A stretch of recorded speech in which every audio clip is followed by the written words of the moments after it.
படிக்கட்டில் மோகன்லால் பின்னாடி ஓடினோம். ஓடும்போது கால் ஸ்லிப்பாகி உடஞ்சிச்சு கால். அதனால் அவர் வீட்டுக்கு போயிட்டார். அப்போ நாங்கள் 2 பேரும் அங்கே அந்த ஷூட்டிங் நடந்தபோது நானும் இவரும் ஒரே ஏஜ் குரூப்னால அப்படியே பேசிகிட்டே இருப்போம்.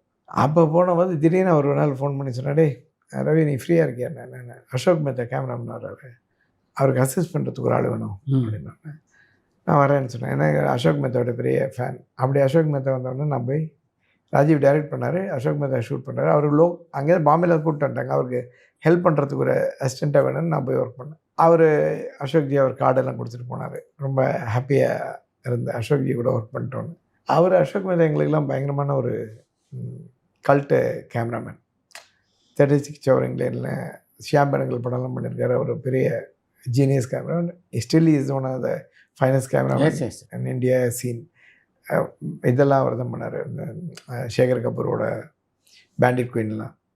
So one of the greatest film shot cameraman. அவர் வந்து பண்ணுவார் அடிக்கடி. அப்போ அசோக் மேத்தா வந்து எங்களுக்கு குரு மாதிரி. அவர் சொல்லிக் கொடுப்பார். அவர் வந்த உடனே நாங்கள் மாஸ்டர் கிளாஸ் மாதிரி 100 கேள்வி கேட்போம் அவரை. இது ஏன் பண்ணுறீங்க, அது ஏன் பண்ணுறீங்க, இதுக்கு என்ன பண்ணுறீங்க, இந்த லைட் எப்படி போடுறீங்க, ஏன் இப்படி போடுறீங்கன்னு அது எல்லாம் பொறுமையாக பதில் சொல்லுவார். எங்களுக்கு வந்து இன்ஸ்டிடியூட்டில் படித்த மாதிரி ஆயிடுச்சு இந்த மாதிரி. ஸோ அப்படி தான் ராஜீவ் கூட ஒர்க் பண்ண ஆரம்பித்தேன்.